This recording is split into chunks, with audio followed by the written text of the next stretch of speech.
A história do documentário do professor King de escrever o dicionário, de mudar o significado da palavra, é, na verdade, uma analogia ao arco do filme também, a intenção do filme, de que ao assistir o filme você também está reconstruindo o significado do que são, né, as religiões de matriz africana.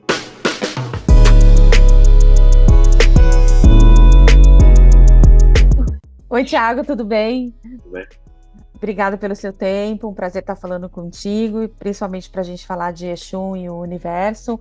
Primeiro, queria te parabenizar sobre os dois prêmios que você já recebeu, o filme, né? Já recebeu lá no Festival do Rio e no Festival de São Paulo.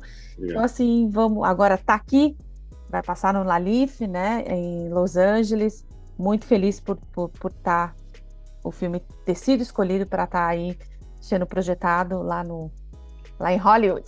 Chique demais. Então, assim, vamos lá desde o início, né? Como que surgiu a ideia do documentário, né? E qual foi a inspiração? Então, esse projeto começou com uma vontade do personagem principal, que é o professor King, né, do filme, de registrar a cultura dele, de registrar o trabalho dele, que ele vem fazendo há décadas entre Brasil e Nigéria. E na comunidade dele mesmo ali, que é a comunidade do Oduduwa, né? Que é o nome do templo deles. O Nazi, que é cantor do Ira, ele é bem próximo do professor King. E ele sempre gostou de cinema, né, ele está acostumado a trabalhar com produção e tal. Então eles se juntaram e começaram a pensar num projeto há muitos anos atrás, né? E convidaram o diretor de fotografia do Exu Universo para ir para Nigéria uma vez, que é o Marco Antônio, né, que é uma figura principal do filme, porque por muito tempo ele foi lá ver como é que era, entender, e o filme foi evoluindo com o Marco ali só, e foi muito legal porque ele foi se aproximando aos poucos da comunidade também, e daí como eu já tinha um trabalho de cinema relacionado a religiões e formas de resistência, e análise, né, de sociedade, toda essa coisa. Eu conheci o Marco, ele me chamou, ver se eu tinha interesse, eu fui lá com esse professor King e foi uma relação que imediatamente, assim, a gente se deu super bem, né? Eu gostei muito do ponto de vista dele sobre o mundo, sobre o universo, e eu acho que é um tema muito importante e percebi que era um personagem com bastante profundidade. Então eu fui lá e me joguei no projeto mesmo, assim. Então, o projeto começou há 5 anos atrás, né? Faz tempo. A gente foi diversas vezes para a Nigéria, foi para a Europa, daí filmava no Brasil, e daí teve a pandemia. Então foi um projeto bem longo. Então a gente foi se aproximando dessa comunidade também, né? Participando ali do, do dia a dia das pessoas, vendo quais pessoas que estão no filme né, que faziam sentido estar no filme. Então começou por aí, mas é uma vontade principalmente do professor King, eu diria, que é a voz do filme, né? Que eu acho que é importante colocar isso também, porque não é um projeto comercial que achamos um tema legal, vamos ganhar dinheiro agora com esse filme. Não é, entendeu? É o contrário. É um trabalho realmente que a gente fez porque achava que é um tema importante, interessante, tem que ser falado, e um investimento pessoal de todos os envolvidos. Assim, o professor King que te encontrou, né? Para você fazer parte do projeto que ele já tinha, né? Que acho que era uma vontade dele. Você vê pela entrevista dele, ele fala, eu vou falar o que eu penso, é muito importante da gente essa tradução, a tradução lá é, muito interessante dessa parte do vocabulário, né, do dicionário, de como é feito a tradução, muito interessante, assim. É, no Brasil está tendo uma intolerância religiosa muito grande, né? Então, qual a sua opinião, qual a importância desse documentário nesse momento para o Brasil e para o Exum, para a Umbanda, para tudo, né? Então eu acho que é super importante falar sobre a intolerância religiosa no Brasil. E o filme ele estreou mais ou menos na época, no fim do ano passado ali, né? Então foi o ano que Exu ganhou, o tema, né, ganhou, né, no Carnaval, naquele ano. Acho que o ano inteiro o tema era de renovação, né, de discutir essas coisas, discutir orixás, o orgulho, né, de você fazer parte de uma religião milenar. Então, eu acho super importante continuar se falando sobre isso, porque acho que o tema vem sendo discutido cada vez mais, mas os ataques a templos de matriz africana no Brasil vêm aumentando cada vez mais também. E eles pioraram muito nos últimos anos. Então eu acho que quanto mais se fala abertamente sobre isso, mais se discute a origem, por que está sendo atacado, por que, né, que isso vem acontecendo e vem aumentando. É uma tendência mundial também, né? Essa coisa de ir para um lado politicamente, para um lado de intolerância, assim, que, que não é nada legal. E para mim, e o que está no filme também, que eu tento colocar de certa forma, que é a visão de todo mundo, isso é uma continuação de um processo que começa ali com colonização, depois com neoliberalismo, né, são formas de dominação econômica, política, cultural. Então, acho que a gente tem que também olhar um pouco através, né, do que está acontecendo e é isso que o filme tenta fazer, de entender o contexto, assim, de onde vem essa intolerância, né?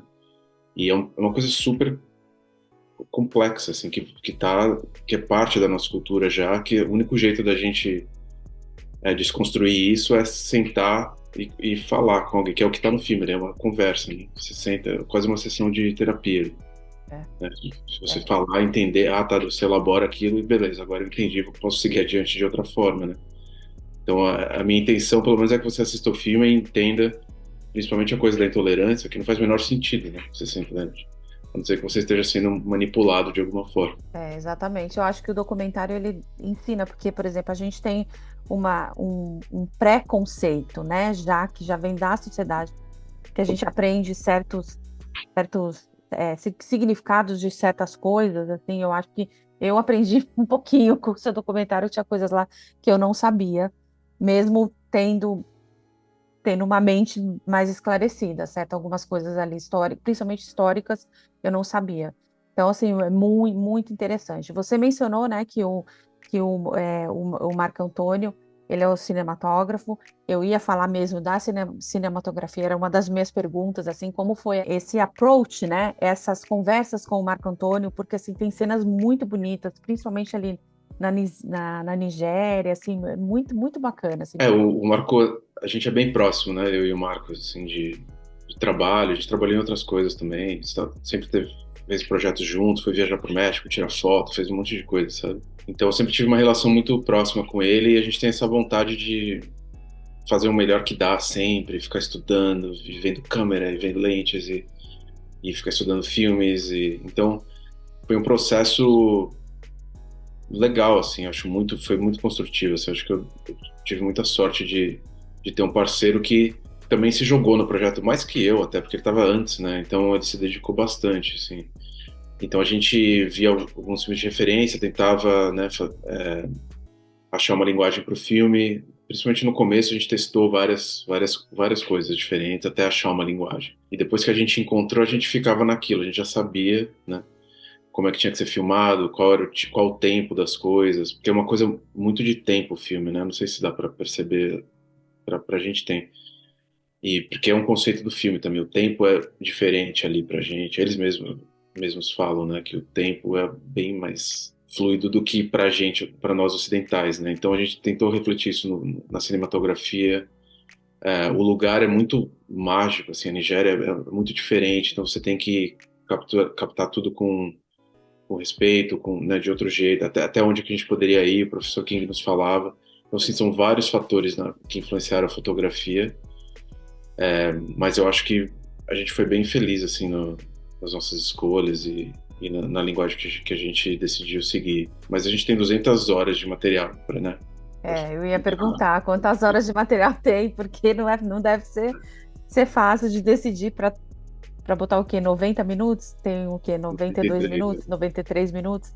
Não deve ser fácil, não. O processo de edição foi super longo por causa disso, né? Mas a gente filmar também na Nigéria, no Brasil, na Europa, a gente não sabia exatamente como que ia ser, né? O que a gente ia encontrar. Era uma equipe pequena, eu, Marco e uma pessoa fazendo som, mais ninguém. Assim. Tinha um assistente que era local, geralmente, então na Nigéria a gente tinha o Tony, que era um nigeriano, na Europa tinha outros assistentes e tal, mas equipe super pequena, né? Não é um... A gente estava fazendo por iniciativa própria também, então é um processo Não. bem orgânico.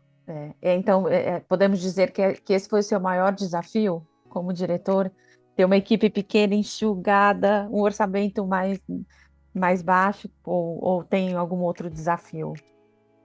Eu acho que o desafio não é nem filmar, porque essa é a parte mais legal, assim. Eu acho a parte mais enriquecedora, entender o que está acontecendo e ir construindo a história conforme você está filmando. Essa é a parte legal do documentário, que é a parte também mais complicada, né? Mais complexa.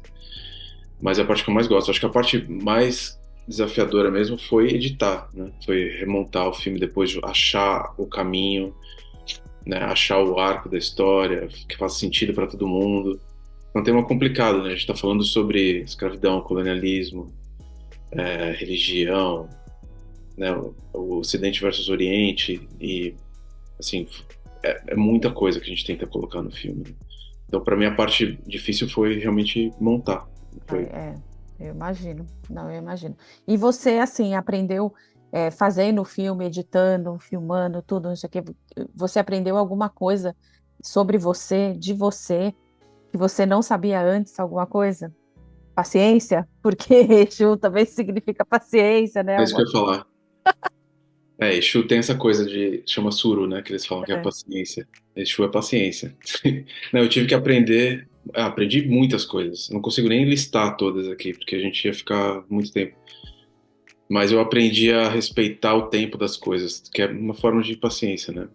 é, Então, por exemplo, o filme levou muito tempo para ficar pronto. Teve a pandemia no meio, a gente passou por alguns laboratórios, a gente fez filmagens remotas, fez filmagens em pessoa. E eu tentando correr com o filme e acelerar para estar pronto, para aquela coisa de ocidental mesmo, né? E o filme não ficava pronto, assim, não ficava. A gente teve várias, centenas de versões do filme, mas aí a hora que ficou pronto, ficou e foi, entendeu? Então é. eu aprendi que as coisas têm o seu tempo, principalmente quando você lida com essas energias, assim, com esse tipo com esse conceito de Exu, que é uma coisa um pouco mais distante do nosso modo de pensar, sabe? Que a gente tem que ter um respeito, tem que ter. É outro tempo mesmo. É o tempo mesmo, tem que ter paciência e tudo tem seu tempo. Eu acho que Né? a gente quer muito tudo para ontem, né? Queremos tudo para ontem, fazer tudo para ontem. Eu acho que tem uma tem esse momento, assim, é uma coisa que a gente tenta aqui em casa também, viver na paciência, esperar o tempo certo. É Não, e difícil, nessa cultura que a gente vive, né, principalmente no Brasil é assim, claro, mas a gente mora nos Estados Unidos, né, é 10 vezes pior. é pior, é muito A pior. eficiência e o tempo, e é todo mundo meio robótico. A gente já é menos, né, porque a gente é brasileiro, tem mais. Mas na Nigéria é menos ainda, é outra coisa. A gente tenta meio que equilibrar, né? Isso. E assim, e as pessoas vão estar assistindo o filme, muita gente já assistiu. O que que você, assim, o principal que você gostaria de passar para as pessoas com o documentário? Eu acho que o documentário é realmente uma tentativa de reconstruir o significado, né? Então, a história do documentário do professor King de escrever o dicionário, de mudar o significado da palavra, é, na verdade, uma analogia ao arco do filme também, a intenção do filme, de que ao assistir o filme você também está reconstruindo o significado do que são, né, as religiões de matriz africana, seja no Brasil, seja na Europa, seja na Nigéria, na África Ocidental. Eu acho que e tem dado certo, assim, as pessoas no final do filme elas, não, realmente mudou alguma coisa, assim, mesmo você já concordando com tudo que está ali de certa forma, você sendo, né, progressista de certa forma, sendo aberto a religiões de matriz africana, você aprende mais, você desconstrói mais ainda aquele significado, porque eu acho que principalmente nós, né, que achamos que somos meio ah, iluminados, né? Só porque somos do cinema, só, sabe, já sou, né? Já concordo com tudo isso.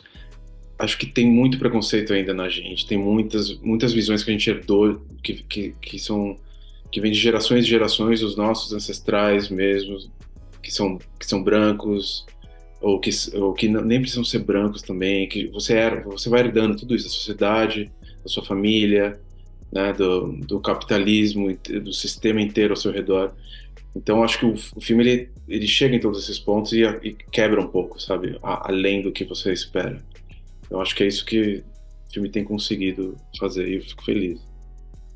Eu sei que você ainda está aí na divulgação, trabalhando na divulgação do Exum e o Universo, mas você já está pensando no seu próximo projeto?